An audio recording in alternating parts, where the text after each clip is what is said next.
It's time for the Newsmaker Show on News Talk AM 1480 WLEA. Good morning, I'm Brian O'Neill. On the Newsmaker Show today, we have Steuben County Election Commissioners, Republican Vicki Olin and Democrat Kelly Penzel. Kelly and Vicki, thanks for joining us. Thanks for having us this morning. Yes, thank you. Well, it's Election Day. The polls, they opened at 6 a.m. They're open until 9 p.m. tonight. The first question, and I'm throwing this out to either Vicki or Kelly, are there any big voting machine or ballot issues that we have to think about as far as do you have to flip any ballots over? Are there any important points that either of you would like to cover? Well, one of the biggest things is people need to understand that when they're going to select somebody to vote for them, that they need to fill in the oval in the box completely. That way they guarantee that the machine will recognize it and count it. Some of the other things that people that are voting really need to pay attention to is at the top of the ballot, it lists the category that is up for election, like Supreme Court judge or town supervisor or, highway superintendent. But right below that is also how many they can vote for. And they need to follow that column all the way down. And like this year we have 4 Supreme Court candidates, and there are 4 positions that are actually up for election. So these people really aren't competing against each other. There are really 4 seats for them to vote for. So they can, within that column heading, they can go down in those 4 columns, and they can vote for any 4 of those candidates in that race. So it's really important that people pay attention to the column heading and how wide that column is, because that will show them exactly who is in that race and who they can vote for. Wondering, could either of you, Vicki or Kelly, we just heard from Vicki Olin, the Republican Commissioner, either of you on this one, go over the statewide and county-specific races? Well, the statewide is the Supreme Court Justice for the 7th Judicial District. Then we have the District Attorney. And Kelly Penzel, the Democratic Commissioner, could you name who all the candidates are as we do this?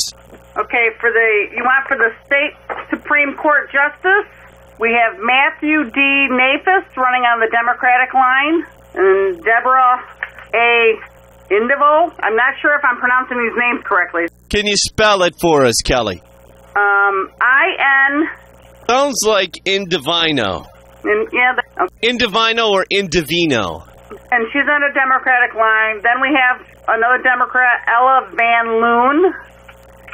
And then we have a Democrat, Joanne Legant. Republican line, we have James J. Pompiano. We have Judy Sinclair, Craig Doran, and Bill Taylor. And they're all running for judge? Yes.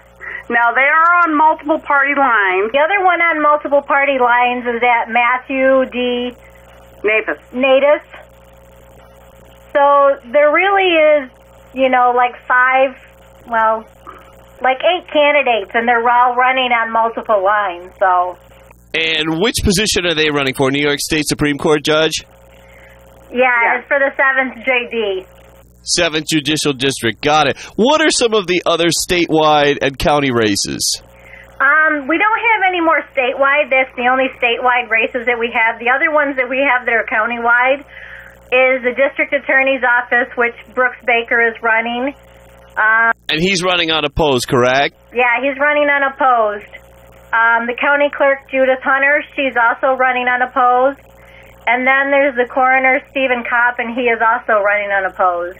Vicki, your office was good enough to send us a list of the candidates for Hornell, Canisteo, Fremont, Hartsville, Hornellsville, Howard, and Troopsburg. Had a question there on the Hornellsville race. We see for the town justice, you have 3 candidates, Democrat Mark Mahoney, Republican Rich Scavo, and was Eric Bish, also a Republican. How's that working out, the three people running for one town justice race? Actually, there's three people and they're running for two. So when that's, another one of those cases where people need to make sure that they really look underneath the heading where it says town justice and that they can vote for two. So...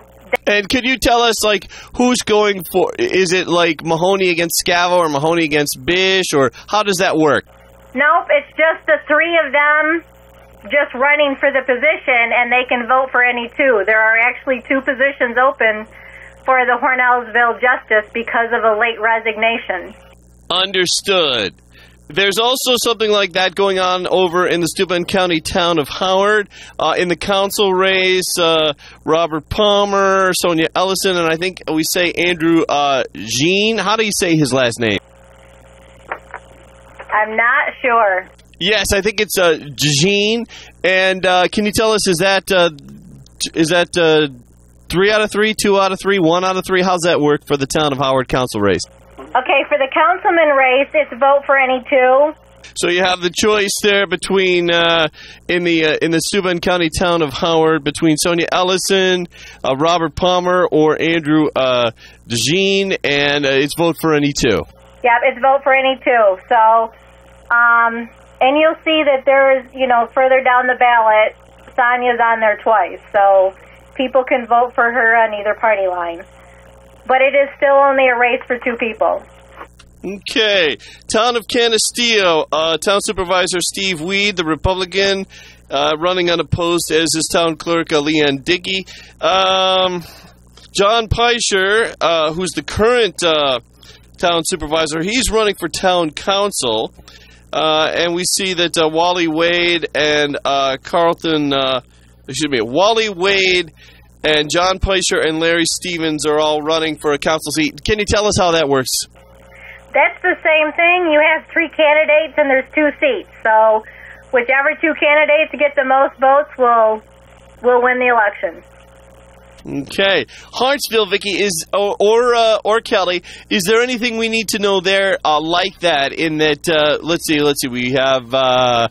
Mike Mulheisen is running for re-election. He faces opposition from Mike Palmer.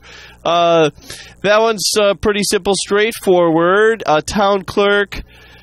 We have two candidates running there, each going for one. How about the town council? We have Ron Amadon, Dwayne Howe, Dave McAvoy, Kevin Flights. Now, Dwayne Howe and David McAvoy are the incumbents. They're already on the Hartsville Town Board. How many can you vote for in the Hartsville race, and can you explain that to us? It's the same thing. There's two seats open, and so they can select any two of the candidates. But they want to make sure that they're careful, because when people are running on multiple party lines in the same contest, they want to make sure that they only select their name once, because otherwise it's what they call a cross endorsement, and only one of those votes will count. Okay. People need to make sure that they only fill in the ovals for that candidate just once within that selection. So whichever of the candidates end up with the top two most votes, those are the two that'll win. So it's election day. Polls opened at 6 a.m. this morning. They'll stay open until 9 p.m. this evening. So we've talked about the statewide and county races and the races that are local to our listening area. And we've talked about, some of the ballot and voting issues. Kelly, was there anything that came to mind as we were talking? Anything that we should remind the voters, Kelly or Vicki, actually, on that one? I just, to reiterate, just be conscious of, filling in the oval so your vote does count, and voting for, following the top line where it tells you how many to vote for in each column.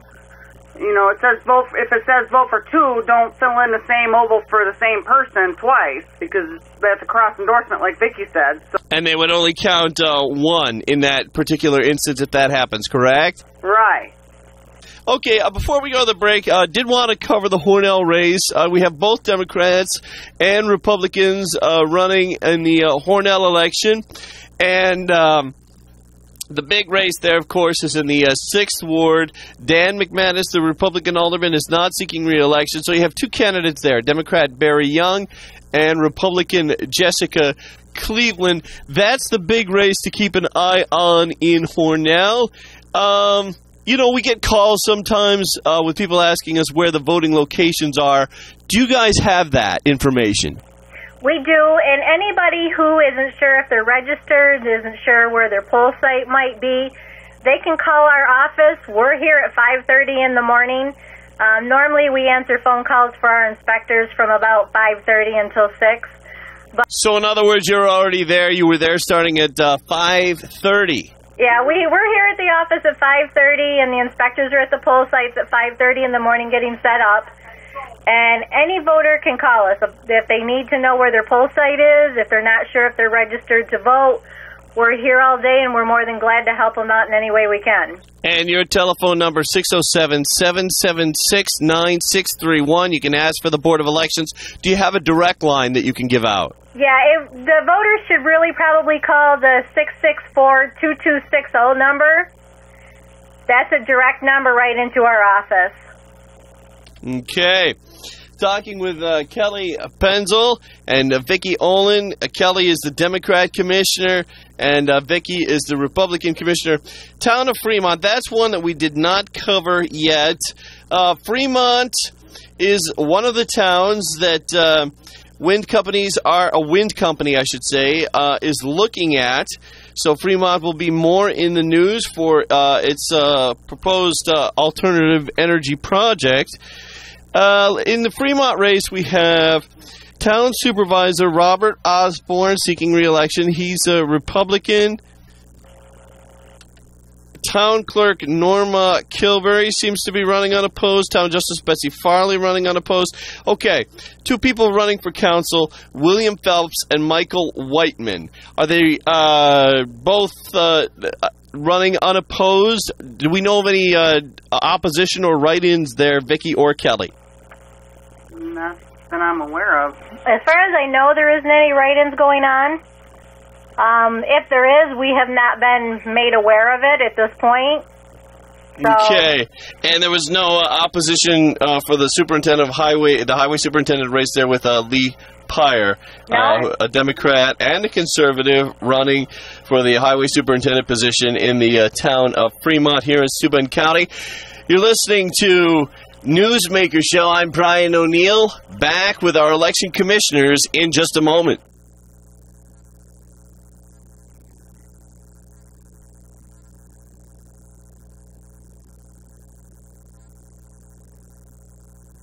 Back on Newsmaker Show here on Election Day at 2015. We talked about a couple of points during the break and a few things that we wanted to get in.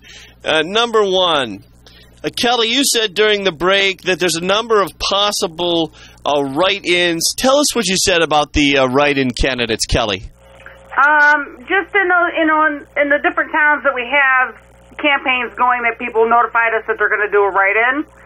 We just want to just assure the voters that they need to stay in the column that they're writing in for, in the write-in box, stay within that box, because it will affect the other contests on either side of that column. And there's no retakes for something like this. Exactly. Once your ballot's in the machine, it's there to stay. And during the break, the election commissioners, Kelly Penzel, the Democrat, Vicki Olin, the Republican, listed all the towns where there's going to be write-ins, or where it appears there's going to be write-ins. That was Troopsburg, Cameron, West Union, Cohocton, Prattsburg, Addison, Urbana, and Wayne. So quite a lot of write-ins there. Wondering, do candidates have to inform the County Board of Elections when they're doing a write-in campaign? They don't, but, normally if they do, we try to help them so that they know how to inform voters how to do it correctly so that they're not, causing problems with other things on the ballot. There's also campaign finance filing that any write-in candidate has to do, no different than any other candidate that's running for an office. And when did that have to be taken care of by? What was the deadline for the campaign finance rules for the Steuben County races for write-in candidates? Well, there's three filing periods, and two of them have already gone by. The other one will be that will definitely affect anybody doing a write-in is the 11 days after the election. So that will affect anybody that's done a write-in. Vicki Olin, the Republican commissioner, before we did this interview, one of the things you said you'd like to really point out for people is that it is not a presidential election year, and there have been a whole lot of debates, and you're a little worried that might confuse people with all the debates out there. You want people to know that, no, they cannot vote for the presidential candidates in this particular election today, Tuesday, November 3rd. Tell us about that, Vicki Olin, Republican Commissioner. There's just been, there's so much on the news right now about the whole presidential race and who's running and everything.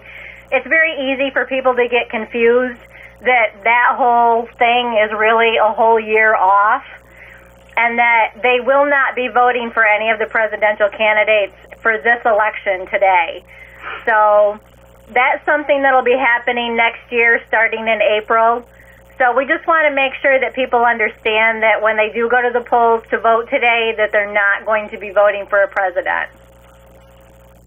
Something that they're doing in some places, and I wanted to ask you about that. Has there been any talk about early voting? Because in some places you can vote for weeks, I believe in some cases even months ahead of time to help people out with their schedules. Is that something that the Steuben County Legislature has ever looked at, Vicki? We have, and we're not really looking to do so. The thing is, basically, it would be a state law in order to do early voting. Yeah, and I know Assemblyman Phil Palmisano has weighed in on that. And it's something that is going to be very, very expensive. The figures that I was able to put together, it would cost Steuben County over $500,000 just to start it up. And my own personal take on this is they claim that because we're short, at people participating with elections and things like that. Unfortunately, I don't know that it's so much that people can't get to the polls to vote. I think it has more to do with people don't care. And I think people are frustrated with what's going on. And I think that's more the issue. But I think if they want to do early voting, not that I'm supporting it, I think that they would need to do it just for a couple of days, or that they really need to open up absentee voting for no excuse. If people aren't going to be able to make it to the polls, then they should be able to do an absentee ballot ahead of time. Steuben County Republican Election Commissioner Vicki Olin there. I wanted to turn things over to Kelly for a moment. Kelly Pencil, the Democrat Commissioner. Kelly, you said something on the during the break about, we need to tell people that they need to be patient at the polls. Tell us about that. Well, it's just, I know, in some places there's probably going to be lines.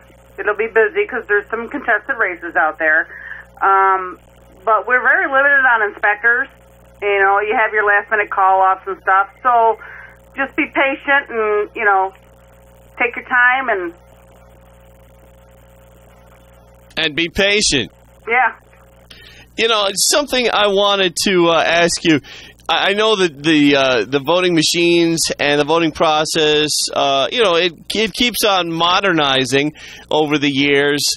What time tonight do you think that we'll have a sense of what's going on? Because, I know the old way, you had to wait for everything to be in, and it could get pretty late into the night. Has that changed? Will we know any earlier, or is it the same situation where, 10:30, 11 o'clock before we know some things, and then certain races are close and you won't know for a while? How about that? Well, we wait. The sheriffs are out picking up all the memory cards and all the election stuff. And when they get back here, we get it on as quick as possible. So we just keep updating the website, and as quick as they come in, we can do our job. And normally we can get baths up pretty early, somewhere normally around 9:30, 9:45, because they're right close. But the other ones, as you know, Steuben County is very large, and our sheriff deputies have to go out all the way to West Union in places to pick up the bags and then get them out back to us. So it does take a little while because we are just geographically very large. Yes, it is. Who was it that was telling me a few years ago? It was either Chad Mullen, the Bath police chief, who's now the Bath police chief, or someone in Philip Thomas. I can't remember which one told me, but he said that Steuben County is the third geographically largest county in the state. We are. And so, there's a little bit of difficulty there trying to get things in. And then, of course, the deer are running, and so, you don't want anybody's life in jeopardy. And Absolutely not. That's something we see here on this hill all the time, Ashball Hill. Yes, and, and we want everybody to get home safe, and so, we just wait for the sheriff's deputies to get here with our material, and we still have to follow procedure and protocol in here, to make sure everything is done correctly, and then we get everything on as soon as possible. But people can go onto our website, and as soon as we get things, we post them and keep updating throughout the night. We're hoping to have everything on by 11 o'clock at the very latest, if everything goes well. There was one thing that I wanted to ask. Absentee ballots, do you have a sense of how many, are there a lot of absentees this year? Because I know you've been encouraging people to get those absentees in. What's the absentee ballot count like? That's a good question. I honestly, at this point, don't know. I haven't had a chance to look. Okay. Been pretty busy with trying to get the machines and everything delivered and done. Normally, we kind of take a look at that tomorrow as we're getting things around for the next couple of days. I would say, from what I've seen, I would say that it's a pretty good turnout, from what we normally have. Do you have any sense of, and it's early in the day here, do you have any sense of the voter turnout, considering that it's a non-presidential election year? I don't think, we always have to kind of gauge things, and normally, as always, where there's contested races, we're always going to get more turnout than normal. But normally where there isn't any contested races, we normally don't see a large turnout. So in some of those places, I'll be very surprised if we see a 30% turnout. Yeah. We've been talking to Steuben County Election Commissioners, Republican Vicki Olin and Democrat Kelly Penzel. Any final thoughts before we go? Was there anything I did not bring up that you would like to bring up? Just remember to get out and vote. Steuben County Republican Election Commissioner Vicki Olin and Steuben County Democrat Election Commissioner Kelly Penzel. I want to thank you very much for joining us. Thank you. Thank you. ABC is next on AM 1480 WLEA Hornell.